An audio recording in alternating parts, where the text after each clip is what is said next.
ಕ್ರಿಕೆಟ್ನಲ್ಲಿ ಆಲ್ರೌಂಡ್ ಪ್ರದರ್ಶನ ಚೆನ್ನಾಗಿದ್ರೆ ಮಾತ್ರನೇ ಮ್ಯಾಚ್ ಗೆಲ್ಲೋಕೆ ಸಾಧ್ಯ. ಬ್ಯಾಟಿಂಗ್, ಫೀಲ್ಡಿಂಗ್, ಬೌಲಿಂಗ್ ಇವರಲ್ಲಿ ಯಾರೇ ಕೈ ಕೊಟ್ಟರು ಕೂಡ ಮ್ಯಾಚ್ ಹೋಗೇನೆ. ಆದರೆ ಇವರೆಲ್ಲರ ಜೊತೆಗೆ ವಿಕೆಟ್ ಕೀಪರ್ಗಳ ಪಾತ್ರ ಕೂಡ ತುಂಬಾನೇ ದೊಡ್ಡದಿದೆ. ಸ್ಟಂಪ್ಗಳ ಹಿಂದೆ ನಿಂತು ಫ್ರಾಕ್ಷನ್ ಆಫ್ ಸೆಕೆಂಡ್ಸ್ನಲ್ಲಿ ವಿಕೆಟ್ ಎಗರಿಸುವಂತ ಚಾಣಾಕ್ಷತನ ಇರಲೇಬೇಕು. ಈ ವಿಚಾರದಲ್ಲಿ ಭಾರತ ಪರ ಮಹೇಂದ್ರ ಸಿಂಗ್ ಧೋನಿ ಯಾವಾಗಲೂ ಕೂಡ ಫಸ್ಟ್ ಪ್ಲೇಸ್ನಲ್ಲಿದ್ದಾರೆ. ಆದರೆ ಇತ್ತೀಚೆಗೆ ಧೋನಿಯನ್ನ ನೆನಪಿಸುವಂತ ಕೆಲಸ ಮಾಡ್ತಾ ಇರೋದು ಜಿತೇಶ್ ಶರ್ಮಾ. ಟೀಮ್ ಇಂಡಿಯಾ ಪರ T20 ಫಾರ್ಮೆಟ್ನಲ್ಲಿ ವಿಕೆಟ್ ಕೀಪರ್ ಆಗಿ ಜಿತೇಶ್ ಸದ್ದು ಮಾಡ್ತಾ ಇದ್ದಾರೆ. ಹೇಗೆ ಅನ್ನೋದನ್ನ ಈ ವಿಡಿಯೋದಲ್ಲಿ ಹೇಳ್ತೇನೆ. ನಾನು ಶಾಂತ. ನೀವು ಸುದ್ದಿಯಾನದ ಸಬ್ಸ್ಕ್ರೈಬರ್ ಆಗೋದಕ್ಕೆ ಮರಿಬೇಡಿ.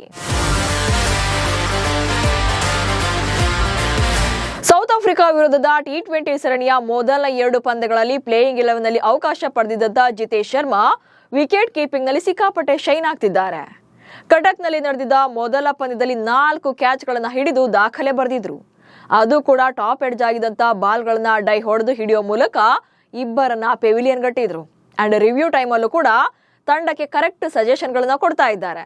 ಇನ್ನು 2ನೇ ಮ್ಯಾಚ್ ಅಲ್ಲಂತೂ ಧೋನಿ ಹೆಸರು ಮತ್ತೆ ಮುನ್ನೆಲೆಗೆ ಬರುವಂತೆ ಮಾಡಿದ್ದಾರೆ.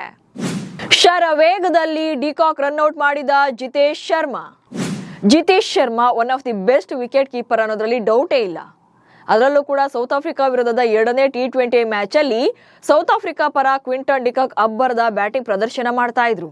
ಕೇವಲ 46 ಎಸೆತಗಳಲ್ಲಿ 90 ರನ್ ಗಳಿಸಿ ಶತಕದತ್ತ ಮುನ್ನುಗ್ತಾ ಇದ್ರು.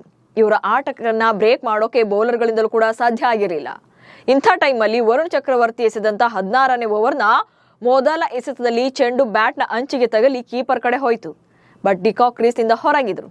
ಈ ವೇಳೆ ಜಿತೇಶ್ ಬಾಲ್ ಹಿಡಿದು ಮಿಂಚಿನ ವೇಗದಲ್ಲಿ ಬೇಲ್ಸ್ ಎಗರಿಸಿದ್ರು. ಡಿಕಾಕ್ ಕ್ರೀಸ್ಗೆ ವಾಪಸ್ ಬರುವಷ್ಟರಲ್ಲೇ ಅಂದ್ರೆ ಬ್ಯಾಟ್ ಇಡೋ ಮೊದಲೇ ಬೇಲ್ಸ್ ಕೆಳಗಡೆ ಬಿದ್ದಾಗಿತ್ತು. ಹೀಗಾಗಿ ರಿವ್ಯೂನಲ್ಲಿ ಔಟ್ ಆಗಿದ್ದು ಕರೆಕ್ಟ್ ಆಗಿ ಗೊತ್ತಾಗ್ತಾ ಇತ್ತು. ಕೊನೆಗೆ ಅಂಪೈರ್ ಕೂಡ ಔಟ್ ಕೊಟ್ರು.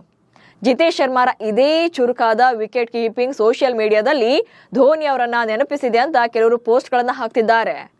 IPL ಫ್ರಾಂಚೈಸಿಗಳು ಕೂಡ ಜಿತೇಶ್ ಇದ್ದಾಗ ಫೇರ್ ಯಾಕೆ ಅಂತ ಬರ್ಕೊಂಡಿದ್ದಾರೆ.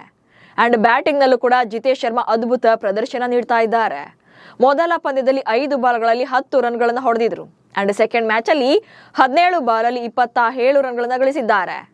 ತಿಲಕ್ ವರ್ಮಾ ಅವರನ್ನ ಬಿಟ್ರೆ 2ನೇ ಹೈಯೆಸ್ಟ್ ಸ್ಕೋರರ್ ಆಗಿದ್ರು. ಹೀಗಾಗಿ ಸೋಷಿಯಲ್ ಮೀಡಿಯಾದಲ್ಲಿ ಧೋನಿ ಹೆಸರು ಮತ್ತೆ ರಾರಾಜಿಸ್ತಾ ಇದೆ. ಯಾಕಂದ್ರೆ ಧೋನಿ ಕೂಡ ಕೀಪಿಂಗ್ ಜೊತೆ ಬ್ಯಾಟಿಂಗ್ ನಲ್ಲೂ ಕೂಡ ಸಿಕ್ಕಾಪಟ್ಟೆ ಶೈನ್ ಆಗಿದ್ದಾರೆ. ವಿಕೆಟ್ ಕೀಪರ್ ಆಗಿ Dhoni always king. Mahendra Singh Dhoni wicket keeping ನಲ್ಲಿ ವಿಶ್ವ ಕ್ರಿಕೆಟ್ ನಲ್ಲಿ ಚಮತ್ಕಾರ ಮಾಡಿದ್ದಾರೆ. ಅತಿ ಹೆಚ್ಚು ಅಂತಾರಾಷ್ಟ್ರೀಯ ಸ್ಟಂಪಿಂಗ್ಗಳ ಪಟ್ಟಿಯಲ್ಲಿ ವಿಶ್ವ ದಾಖಲೆ ಬರೆದಿದ್ದಾರೆ. ಟೆಸ್ಟ್, ಏಕದಿನ ಹಾಗೆ T20 ಪಂದ್ಯಗಳು ಸೇರಿ ಒಟ್ಟು 195 ಸ್ಟಂಪ್ ಔಟ್ಗಳನ್ನು ಮಾಡಿದ್ದಾರೆ.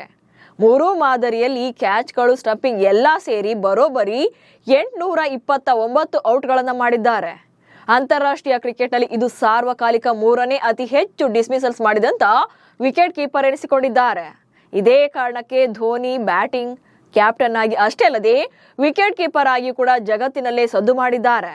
ಪ್ರಸ್ತುತ ಜಿತೇಶ್ ಶರ್ಮಾ ಪರ್ಫಾರ್ಮೆನ್ಸ್ ಕೂಡ ಧೋನಿಯನ್ನ ನೆನಪಿಸ್ತಾ ಇದೆ. ನಿಮಗೂ ಕೂಡ ಜಿತೇಶ್ ಶರ್ಮಾರ ವಿಕೆಟ್ ಕೀಪಿಂಗ್ ಟ್ಯಾಲೆಂಟ್ ಇಷ್ಟ ಆಗಿದ್ರೆ ಕಮೆಂಟ್ಸ್ ಮೂಲಕ ತಿಳಿಸಿ. ಹಾಗೆ ಸುದ್ದಿಯನ್ನು ಫಾಲೋ ಮಾಡಿ. ನಮಸ್ಕಾರ.